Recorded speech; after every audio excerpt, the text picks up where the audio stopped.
கர்த்தருடைய பரிசுநாமத்தை ஸ்தோத்திரம்.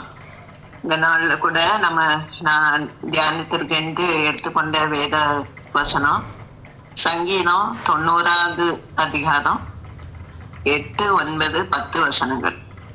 எங்கள் நாட்கள் எல்லாம் உமது கோபத்தால் போய்விட்டது.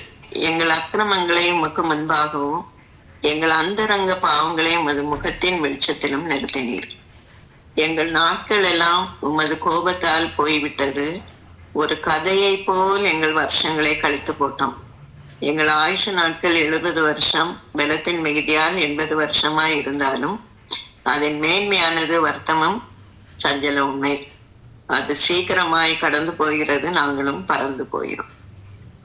இந்த அதிகாரத்துல நம்ம பார்க்கிறோம், எங்கள் அக்கிரமங்களை உமக்கு முன்பாகவும் எங்கள் அந்தரங்க பாவங்களை உமது முகத்தின் வெளிச்சத்திலும் நிறுத்தினீர்.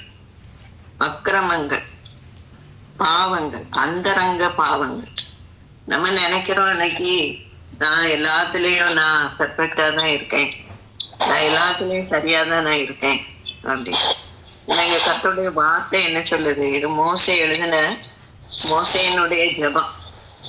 அதை நம்ம பார்க்கும்போது, எங்கள் அக்கிரமங்களை உமக்கு முன்பாகவும் எங்கள் அந்தரங்க பாவங்களை உமது முகத்தின் வெளிச்சத்திலும் நிறுத்தினீர். எல்லாமே ஆண்டவருக்கு மறைவானது ஒண்ணுமே கிடையாது. நம்ம என்னென்ன செய்கிறோமோ, ஒரு சின்ன பொய் சொன்னாலும் கூட, ஒரு சின்ன ஒரு காரியத்துல நம்ம ஏதாவது ஒரு இடத்துல தவறி இருந்தா கூட, ஏதாவது ஒரு காரியத்தை நம்ம மறைத்தது கூட, எல்லாமே ஆண்டவருக்கு தெரியும். அந்தரங்கத்துல, உள்ளிந்திரியத்துல, அதாவது நம்ம யாருக்குமே இது தெரியாது அப்படின்னு சொல்லி நம்ம அந்த காரியத்தை செய்யும் போது அது கர்த்தருடைய முகத்துக்கு முன்பாக அது கொண்டு வரப்படுகிறது. அந்த வெளிச்சத்துக்குள்ளால அது கொண்டு வரப்படுகிறது. ஒரு இது சொல்லுவாங்க, பல நாள் கல்லை ஒரு நாள் பிடிபடுவாங்க. அதே போல செய்துட்டே இருப்போம். ஆனா என்னைக்காவது ஒரு நாள் நம்ம என்ன செய்வோம்? பிடிபடுவோம். அதே அந்த மாதிரிதான் இங்க நம்முடைய அக்கிரமங்கள் அது உமக்கு முன்பாக, ஆண்டவருக்கு முன்பாக இருக்கு. அந்தரங்க பாவங்கள், பாவம் செய்யவே இல்லைன்னு யாருமே சொல்ல முடியாது. உலகத்துல இருக்கோம், இருக்க நேரத்துல நம்ம ஒவ்வொரு நாளும் நான் எல்லாத்துலயும் பரிசுத்தமா இருந்தேன்னு யாருமே சொல்ல முடியாது.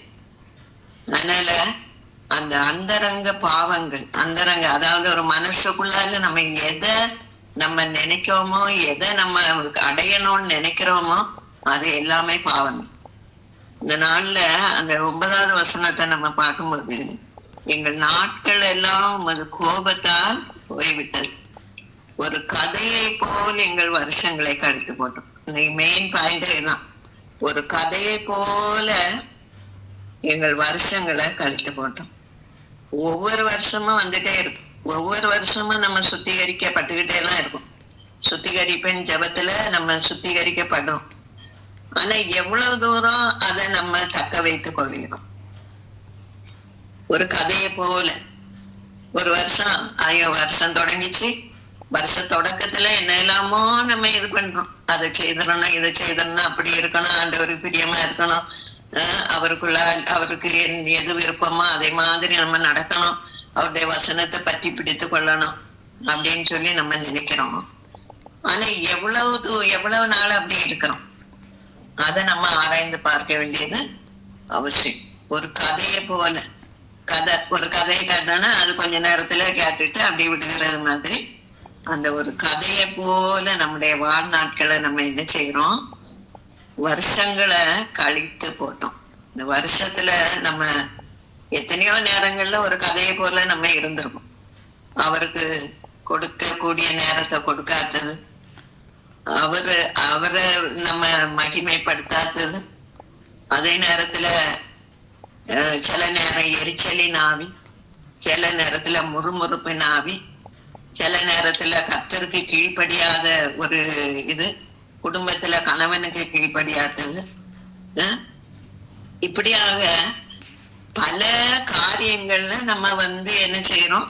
பல காரியங்கள்னால நம்ம அந்த மகிமையை இழந்து போயிடும். அந்த அந்த வருஷங்களை ஒரு கதையை போல நம்ம கழித்து போட்ட ஒரு நாட்களுக்குள்ளால நம்ம காணப்படும். இந்த கடைசி நேரத்துல, இந்த வருஷத்துல கர்த்தர் இந்த 11 மாசத்தை முடிச்சு இந்த 12வது மாசத்துல இன்னைக்கு 12வது வீக். கர்த்தர் எவ்வளவு நம்மளோட இடைப்பட்டார். நம்ம எவ்வளவு தூரம் அவரோடு கூட நம்ம ஒப்புரவா இருந்தோங்கிறது நம்ம ஒவ்வொருத்தருக்கும் தான் தெரியும். ஆனா யாருமே சொல்ல முடியாது நான் ஒரு பாவமும் செய்யல, நான் எல்லாவற்றையும் சரியாதான் இருந்தேன் அப்படின்னு யாருமே சொல்ல முடியாது. என்ன அநேக நேரங்கள்ல ஏதாவது ஒரு காரியத்துக்காக முறுமுறுத்திருக்கும், ஏதாவது ஒரு காரியத்துக்காக எரிச்சல் பட்டிருக்கும், ஏதாவது ஒரு காரியத்துக்காக இதை இப்ப செய்யணுமா, இப்படி இருக்கணுமா, கீழ்ப்படியாத நேரங்கள், இப்படி அநேக காரியங்களை நம்ம வாழ்க்கையில கொண்டுகிட்டே நடந்திருக்கும். ஆனா இந்த கடைசி நேரத்துல, இந்த கடைசி மாதத்துல எல்லா இடங்கள்லயும் இந்த சுத்திகரிப்பு ஜெபம் இருக்கு. அப்போ இந்த சுத்திகரிப்பின் ஜெபம் எதுக்காக நமக்கு வைக்கப்பட்டு இருக்குன்னா, இன்னும் ஒரு தடவையா ஆண்டவரோடு நம்ம ஒப்புரவாக அவரிடத்துல நம்முடைய குற்றம் குறைகளை அறிக்கை செய்ய ஆண்டவர் நமக்கு இது ஒரு தருணமாக தந்திருக்கிறார். 10வது வசனத்துல நம்ம பாக்குறோம், அந்த கடைசி பாகத்துல அந்த மேன்மையானது வருத்தமும் சஞ்சலம். அதாவது 70 வருஷம் 80 வருஷம் நாங்க இருந்தாலும் அந்த மேன்மை அது எப்படிப்பட்டதா இருக்கு? வருத்தமும் சஞ்சலம். இன்னைக்கு அக்கிரமம், அடுத்தது பாக்குறோம் அந்தரங்க பாவம், அடுத்தால பாக்குறோம் கர்த்தருடைய கோபம். எங்கள் நாட்கள்லாம் உமது கோபத்தால் போய்விட்டது, அந்த கோபம். அடுத்தது பாக்குறோம் வருத்தமும் சஞ்சலம், வருத்தம் நிறைந்த காரியங்கள், சஞ்சலம் நிறைந்த காரியங்கள். எவ்வளவோ காரியங்கள்ல நம்ம வருத்தத்தை சஞ்சலத்தை அடைந்திருக்கோம். நோயினால, பலவிதமான பாடுகள்னால நம்ம வருத்தம் சஞ்சலம் அடைந்து கொண்டுதான் இருக்கிறோம். அப்ப இந்த கடைசி நேரத்துல, இந்த கடைசி இந்த மாசத்துல நமக்கு ஆண்டவர் ஒரு காரியத்தை செய்யணும்னா, நம்ம முதலாவது நம்ம என்ன செய்யணும்? நம்மளை நாமே ஆராய்ந்து பார்க்க வேண்டியது அவசியம். என்னிடத்துல என்ன குறை இருந்து அப்படிங்கிறத நம்ம பார்க்க வேண்டியது அவசியம்.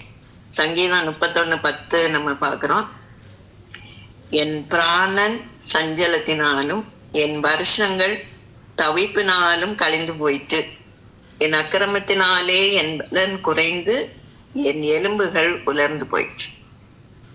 இங்க நம்ம பார்க்கிறோம், என் பிராணன் சஞ்சலத்தினால், என் வருஷங்கள் தவிப்பினாலும் கழிந்து போயிட்டு, என் அக்கிரமத்தினாலே என் பலன் குறைந்து என் எலும்புகள் உலர்ந்து போயிடுச்சு. பாக்குறோம், பிராணன் சஞ்சலத்துல முடிகிறது, வருஷங்கள் தவிப்பினால கழிந்து போயிறது, அக்கிரமத்தினால பலன் குறைந்து எலும்புகள் உலர்ந்து போயிட ஒரு காரணம். அப்ப அக்கிரமங்கள் நம்மகிட்ட இருக்கிறதுனாலதான் அந்த பலன் குறைந்து போயிடுது. சங்கீதக்காரன் தன்னுடைய சூழ்நிலையை இங்க எழுதியிருக்கிறத நம்ம பாக்குறோம். என் பலன் குறைந்து போயிட்டு, என் எலும்பெல்லாம் உலர்ந்து போயிட்டு, என்னில பலன் இல்லை அப்படின்னு சொல்லிங்க அவ அறிக்கை எடுக்கிறத நம்ம பாக்குறோம்.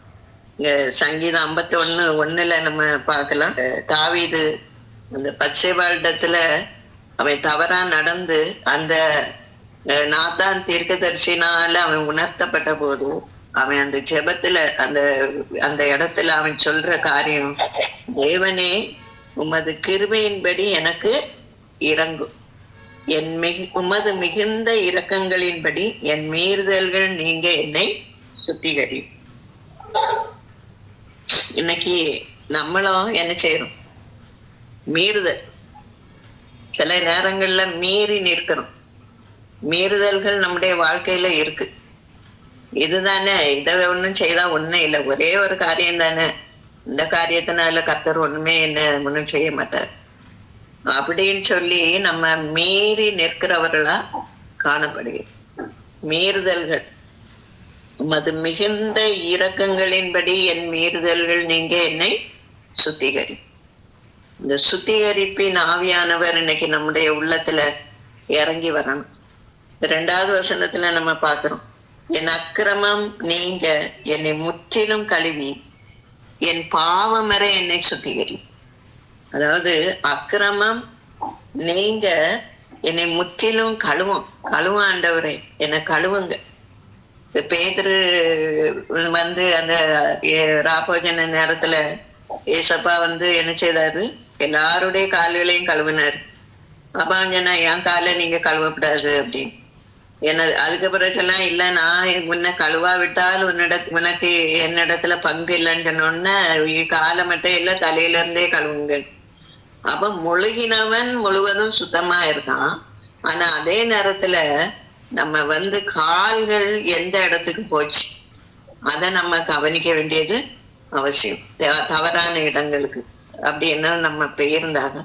சங்கீதக்காரன் சொல்றான் தாவீது, என் அக்கிரமம் நீங்க என்னை முற்றிலும் கழுவி என் பாவமற என்னை சுத்திகரியும். நான் அக்கிரமம் பண்ணிட்டேன், நான் இப்படியெல்லாம் பண்ணிட்டேன், நான் தெரியாம பண்ணிட்டேன். அதனால நீர் என்ன செய்யும், என்னை கழுவும், என்னை சுத்திகரியும், என் பாவமற என்னை சுத்திகரியும். நான் என்ன பாவம் செய்திருந்தாலும் இது ஒரு பெரிய பாவம் நான் செய்துட்டேன், என்னை மன்னியும், என்னை சுத்திகரியும் அப்படின்னு 51 வசனத்துல நம்ம படிக்கிறோம்.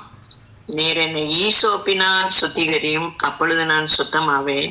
என்னை கழுவி எல்லாம், அப்பொழுது நான் உறைந்த மழையிலும் வெண்மையாவேன். ஈசோப்பினால் என்னை சுத்திகரியும், நான் சுத்தமாவேன். நான் சுத்தமாகணும் ஆண்டவரே, நான் சுத்திகரிக்கப்படணும். இன்னும் எனக்கு சுத்திகரிப்பு தேவை. நீர் என்னை ஈசோப்பினால அந்த ஈசோப்பு கொழுந்தினால நீர் என்ன செய்யும், சுத்திகரியும், அப்பொழுது நான் சுத்தமாவேன். என்னை கழுவி எல்லாம், அப்பொழுது நான் உறைந்த மழையிலும் வெண்மையாவேன். கழுவணும், கர்த்தரிடத்துல அவர் கழுவணும் நம்மளை. அவர் நம்மை கழுவணும். அவர் நம்மளை பரிசுத்தமாக்கும்படியா கழுவுவதற்கு நம்ம ஒப்பு கொடுக்க வேண்டியது அவசியமா இருக்கு. உறைந்த மழையிலும் வெண்மையாக. அப்ப அது எப்படி இருக்கும் பாருங்க. அந்த இருதயம், அந்த இருளடைந்த அந்த இருதயத்துல கர்த்தர் என்ன செய்யறாரு, ஒரு உறைந்த மலையை போன்று அதை வெண்மையாக்கி நம்மளை பரிசுத்தப்படுத்துகிறத நம்ம பாக்குறோம். நம்ம இதற்காக நம்ம என்ன செய்யணும்னா, முதலாவது நம்ம கர்த்தருடைய கருத்துல நம்மளை தாழ்த்தி ஒப்பு கொடுக்கும். கர்த்தருடைய கருத்துல நம்ம தாழ்த்தி ஒப்பு கொடுக்கும் போது இங்க என்ன எத்தனை அதாவது சுத்திகரிப்பு எப்படி நடக்குன்னா, 1 யோவான் 1:7 அவருடைய குமாரனாகிய இயேசு கிறிஸ்துவின் இரத்தம் சகல பாவங்களை நீக்கி நம்மை சுத்திகரிக்கும். முதலாவது இயேசு கிறிஸ்துவின் இரத்தம் நம்மை சகல பாவங்களையும், நம்முடைய சகல பாவங்களை நீக்கி நம்மை சுத்திகரிக்க வல்லமை உள்ளதா இருக்கு. அவருடைய இரத்தத்தின் வல்லமை நம்முடைய சரீரத்துல அது கிரியை செய்யும்படியா இன்னைக்கு நம்ம ஆண்டவரிடத்துல ஒப்பு கொடுப்போம். அதே நேரத்துல இன்னும் 9வது வசனத்துல நம்ம பாக்குறோம், நம்முடைய பாவங்களை நாம் அறிக்கையிட்டால் பாவங்களை நமக்கு மன்னித்து எல்லா அநியாயத்தையும் நீக்கி நம்மை சுத்திகரிப்பதற்கு அவர் உண்மையும் நீதியும் உள்ளவராயிருக்கிறார். அவர் உண்மையுள்ள தேவன், நீதி உள்ள தேவன். அவர் நம்முடைய பாவங்களை நம்ம அறிக்கையிடும் போது அந்த பாவங்களை மன்னிக்கிறதற்கு தயப்பெருத்த தேவனாயிருக்கிறார். எல்லா அநியாயத்தையும் நீக்கி விடுகிறார். அப்ப இது என்னைக்கு ஒவ்வொரு வருஷமும் நம்ம எப்படிதான் சுத்திகரிப்புன்னு நம்ம பண்றோம். ஆனா எவ்வளவு தூரம் நம்ம ஆண்டவருக்குள்ளால காணப்பட்டோங்கிறது நம்ம ஒவ்வொருவருடைய அந்த தனிப்பட்ட விதத்துல நம்ம செய்யக்கூடிய காரியங்கள். அது நமக்கு மாத்திரம்தான் தெரியும். எனக்கும் ஆண்டவருக்கும் எவ்வளவு தூரம் இடைவெளி இருந்து எவ்வளவு தூரம் நான் அவரோடு கூட இருந்தேன், அவரோடு கூட உறவாடி கொண்டு இருந்தேங்கிறது நமக்கு மாத்திரம்தான் தெரியும். அவரவருடைய காரியங்கள் அவரவருக்கு மட்டும்தான் தெரியும். அப்ப இங்க வசனம் என்ன சொல்லுதுன்னா, நம்முடைய பாவங்களை நாம் அறிக்கையிட்டால் பாவங்களை மன்னித்து எல்லா அநியாயத்தை நீக்கி நம்மை சுத்திகரிப்பதற்கு அவர் உண்மையும் நீதியும் உள்ளவராய் இருக்கிறார். இன்னொரு வசனம் 1 யோவான் 3:3 பாக்குறோம், அவர் மேல் இப்படிப்பட்ட நம்பிக்கை வைத்திருக்கிறவன் எவனும் அவர் சுத்தமுள்ளவராய் இருக்கிறது போல தன்னையும் சுத்திகரித்து கொள்கிறார். அப்ப அவர் மேல நம்ம நம்பிக்கை வைக்கும் போது அவர் சுத்தமுள்ளவராய் இருக்கிறது போல நம்மளும் என்ன செய்யறோம், நம்மளையும் சுத்திகரித்து கொள்கிறோம்.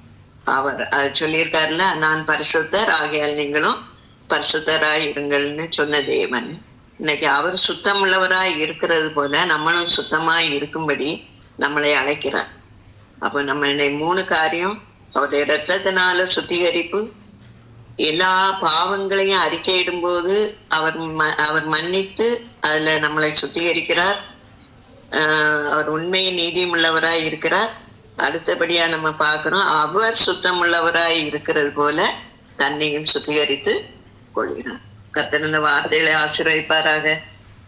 எந்த அக்கிரமம், பாவம் எதுவா இருந்தாலும், எரிச்சல், மீறுதல் எதுவா இருந்தாலும் நம்ம இன்னைக்கு கர்த்தரிடத்துல நம்ம அறிக்கை செய்வோம். முன்னோர்களுடைய பாவங்கள், நம்மை தொடர்ந்து பிடித்து கொண்டு இருக்கிற எல்லா விதமான பாவ அக்கிரமங்களையும் நம்ம நீக்கி போட்டு கர்த்தரிடத்துல ஒப்புரவாயி புது வருஷத்துக்கு என்று நம்மளை ஆயத்தப்படுத்தி அவருடைய சமூகத்துல நம்ம போய் நின்று அவரை ஆராதிக்க கர்த்தர் நமக்கு உதவி செய்வாராக. ஆமென்.